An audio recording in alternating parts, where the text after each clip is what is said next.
Narito ang 5 nakakalokang false claim na na-fact check namin ngayon 2024 na mapapaisip ka, saan ito galing? Top 5.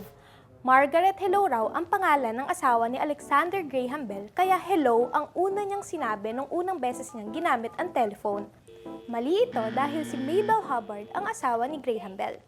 Hindi rin hello ang una niyang sinabi sa kanyang unang tawag kung hindi, Mr. Watson, come here, I want to see you. Top 4. Anak daw ni Doc Willie Ong si Cassandra Ong. Grabe naman ang Pinoy, basta magka-apelido, magkamag-anak na agad. Si Richard Ong Chow Hong ang sinasabing tatay ni Cassie ayon na rin sa Senate hearing last August 28. Number 3, buntis daw si Alice Guo at si Kibuloy ang ama. Oh my goodness na lang talaga!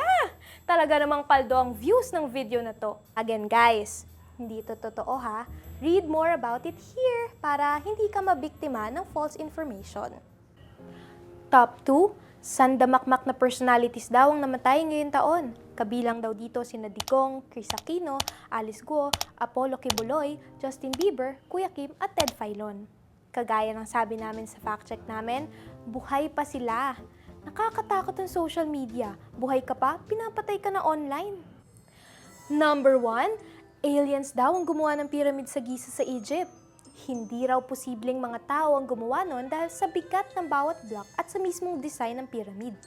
Hindi ito totoo ha, dahil may mga scientific at archaeological evidence na nagpapaliwanag paano nabuo ang pyramid.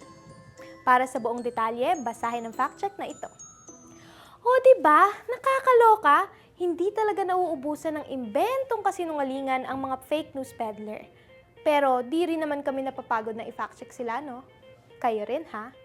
This 2025, patuloy pa rin nating labanan ang disinformation online. Huwag basta-basta maniniwala, maging mapanuri. Sabay-sabay tayong mag-fact check.